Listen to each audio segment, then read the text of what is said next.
A single poached egg costs $3,000. The girl's confused as hell. Is there gold in this thing? She scoops a bite, pops it in her mouth, and plot twist, it's not an egg. It's mango, frozen coconut milk, and enough booze to make a bartender raise an eyebrow. Before Feng can even process the flavor, dish 2 arrives. A potted plant. They both stare like, did we order lunch or a gardening kit? The smug restaurant manager steps in, pours boiling water on the plant, and poof, it starts growing. It's a growing salad, she sneers, made from edible stuff. Bet you've never seen anything this fancy. Feng snaps. He marches into the kitchen. I'm here to eat, not watch a magic show. Take your Parisian theatrics back to France. The room freezes, awkward tension thick enough to slice with a butter knife. Paul, though, cool as a cucumber. Big talk for someone confused by a salad, he smirks. Think you can handle a real challenge? Chef Paul whips out top-grade A5 Wagyu beef,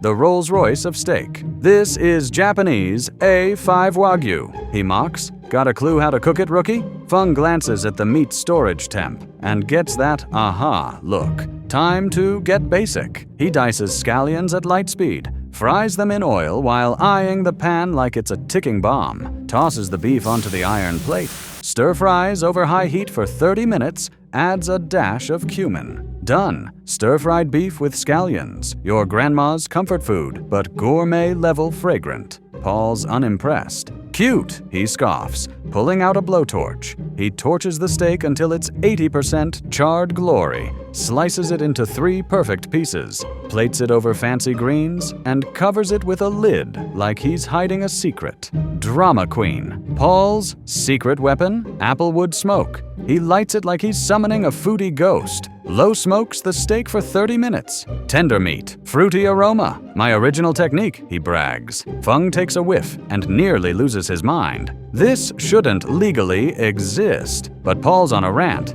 Chinese food's obsolete. Only Western fusion's the future. He's back to win a cooking championship, convinced he's the messiah of cuisine. Feng says nothing, just walks away. After he's gone, Paul reluctantly tries the scallion beef. His eyes bulge. Juicy, tender, zero chewiness. He just got wrecked by a dish his grandma could make. Oops, underestimated the power of simple. And he totally underestimated how badass Chinese cuisine is. To settle the score once and for all, Paul challenges Feng again. 'Cause ego battles never die, folks.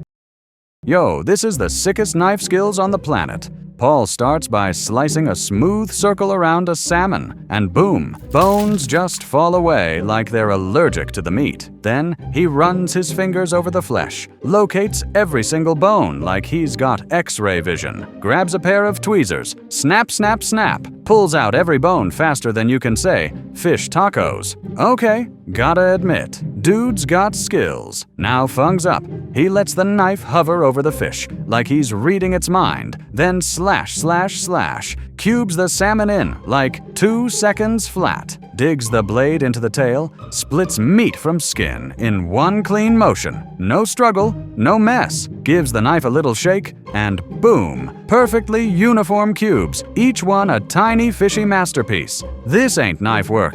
This is straight-up sorcery. The crowd loses their minds. Think rock concert screams, but for foodies. Backstory. Feng's a legend on Food Street. His restaurant's so hot, people start lining up at dawn, and even after 3 days of waiting, you might still go hungry. Then one day, bam, a fancy Michelin-starred joint pops up across the street. This chef's no joke. 3 Michelin-star French royalty. Paul's dishes slap. He's got looks that could kill. And his plating's so extra, it's like a food Instagrammer's wet dream. Royals literally beg for his meals. But here's the kicker. He went on TV and said Chinese food's stagnant, no creativity, same boring dishes for decades. Cue a flood of hipsters and food snobs flocking to his joint. Feng's fuming. He's like, oh, you wanna play? Let's go. So they battle in the street, in front of cameras. Knife skills, fire, drama. But guess what?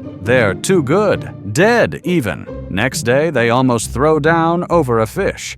Paul snaps. Boss says only you know how to cook this. So, spill. Classic master versus master. No need for words. Their brains are already dueling. Feng's game plan for the fish? Middle section only. No weird ends. Just the prime stuff. He drenches it in red fermented bean curd juice, showers it with secret spices, lets it marinate until it's bursting with flavor.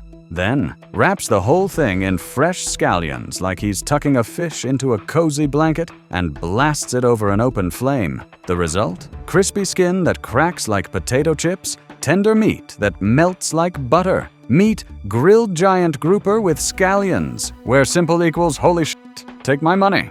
How does Mr. Michelin tackle the same fish?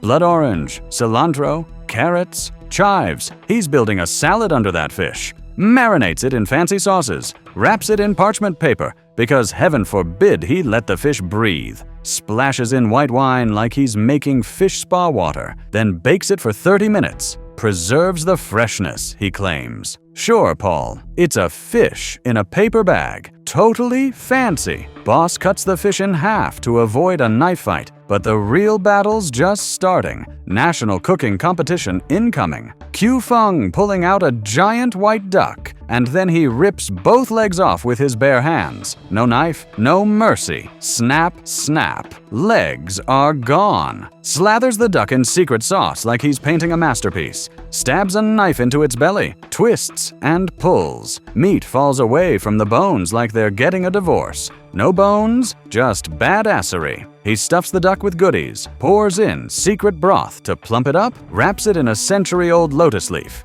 Yep, antique leaf, and smothers it in a mountain of coarse salt. But then, poof, Feng vanishes. The crowd's like, did he chicken out? Or is he just dramatic? Nope. Feng pulls out the generational iron cauldron, a relic so old it probably has a family tree.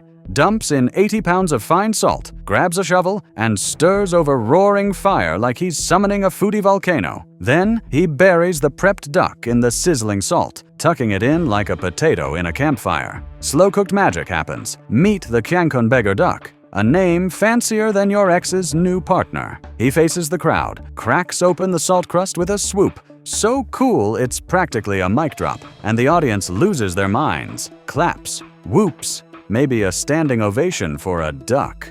Under the lotus leaf, a duck so plump and glossy it's Instagram ready. One slice, and the broth's so fragrant. My mouth's crying tears of joy. Judges taste it and turn into cartoons. Eyes popping, halo around the plate. Paul's not sweating though. He's making French caramel foie gras. Fancy pants stuff. Wraps the liver in aluminum foil. Pours boiling water around it like he's giving it a spa day. Microwaves it. Chills it in ice. Babying that foie gras like it's a delicate snowflake. Then the showstopper. Torches the plate for 30 seconds to release the liver. Dramatic much? Slices it with a heated knife. Each piece so perfect, it's art. Makes caramel shards that look like they belong in a museum. Layers them with pineapple bread. This isn't cooking, it's a Broadway show.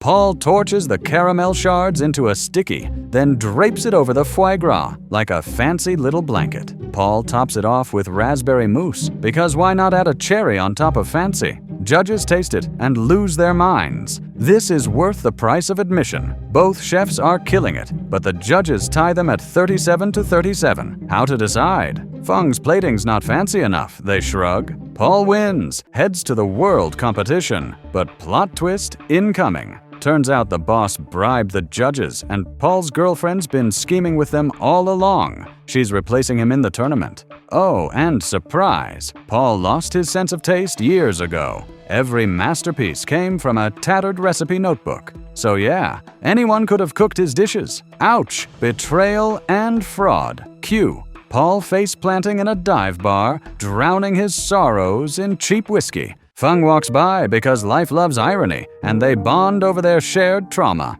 Screw the system, let's team up, Feng slurs. Mission: hijack Paul's competition slot, blend Chinese soul with French finesse, and wreck the world stage. The world's top cooking showdown is all fancy nonsense. Team 1's glazing pigeons with butter like they're painting the Mona Lisa. Team 2's sculpting squid sushi. Team 3's serving rainbow curry that looks like it escaped a unicorn. Meanwhile, Feng and Paul are over here grinding beans on a stone mill. caveman style. The crowd's laughing. They're still prepping? This is a disaster. But wait, they're not just making tofu. They're crafting liquid gold, soy milk, blended with fermented bean paste, swirled into marble-like red patterns. Then comes the magic. Tiny balls stuffed with beef juice, scallion oil, and sauce. One bite, and they explode in your mouth like flavor fireworks. And the Sichuan secret? Only the top 3 peppercorns from each branch, picked by hand. Numbing, fragrant, and more addictive than cat videos. Paul's ex-girlfriend? She's serving molecular oysters. Fancy foam, edible pearls, all style,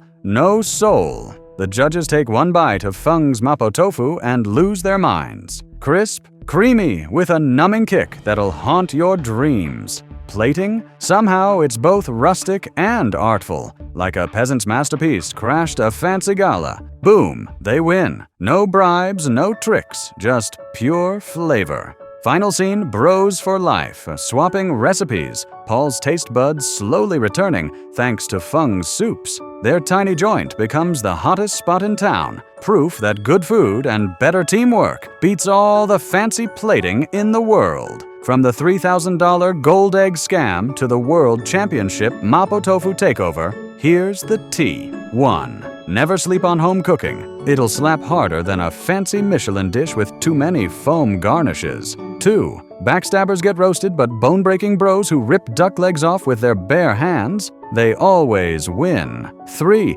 The secret ingredient. An unfuckwithable spirit. No recipe needed, just that I'll prove you wrong energy. Your turn, food warriors. New here? Don't be a scrub. Smash that subscribe button and join the Onion Squad. We're serving up more culinary chaos.